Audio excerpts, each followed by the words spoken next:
Welcome back. Almost through another week. Hope you're advancing and having joy in your heart with your walk with the Lord. Okay, verse 1.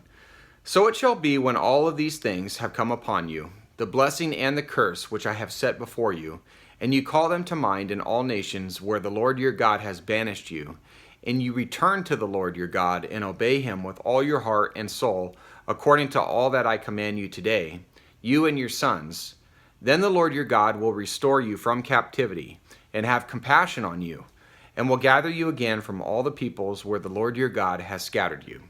And this is really important, why we have to read the Bible in context and in its entirety.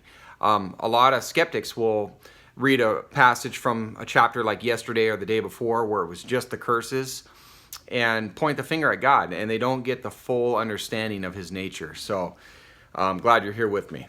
All right, and it really is simple. The formula to getting right with God is to die to yourself, be humble, confess your sins before him, and ask for forgiveness. And then after that, to walk in holiness. All right, verse 4.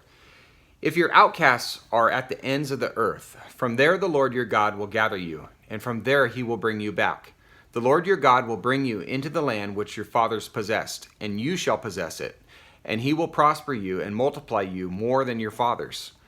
Moreover, the Lord your God will circumcise your heart and the heart of your descendants, to love the Lord your God with all your heart and with all your soul, so that you may live. The Lord your God will inflict all these curses on your enemies and on those who hate you, who persecute you. And you shall again obey the Lord, and observe all his commandments which I command you today. Then the Lord your God will prosper you abundantly in all the work of your hand, in the offspring of your body, and in the offspring of your cattle, and in the produce of your ground.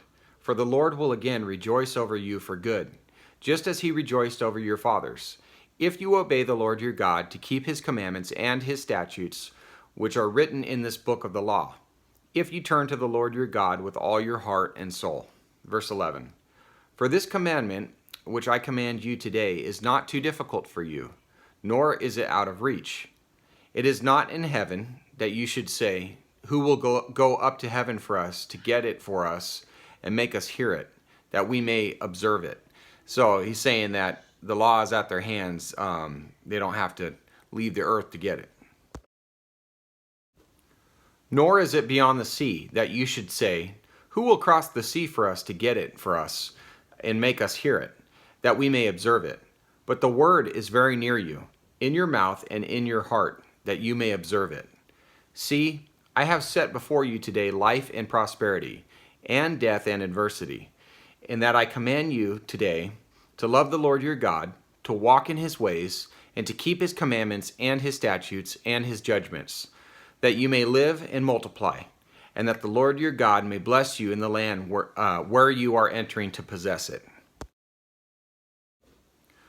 But if your heart turns away and you will not obey, but are drawn away and worship other gods and serve them, I declare to you today that you shall surely perish. You will not prolong your days in the land where you are crossing the Jordan to enter and possess it.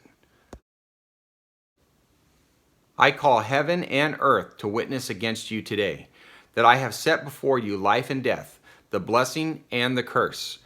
So choose life in order that you may live, you and your descendants, by loving the Lord your God, by obeying his voice, and by holding fast to him.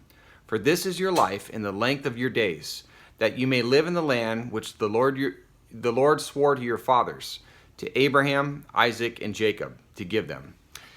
Pretty simple. Got to just listen. All right, guys, thank you very much, and hope you can be here tomorrow. God bless you. Take care.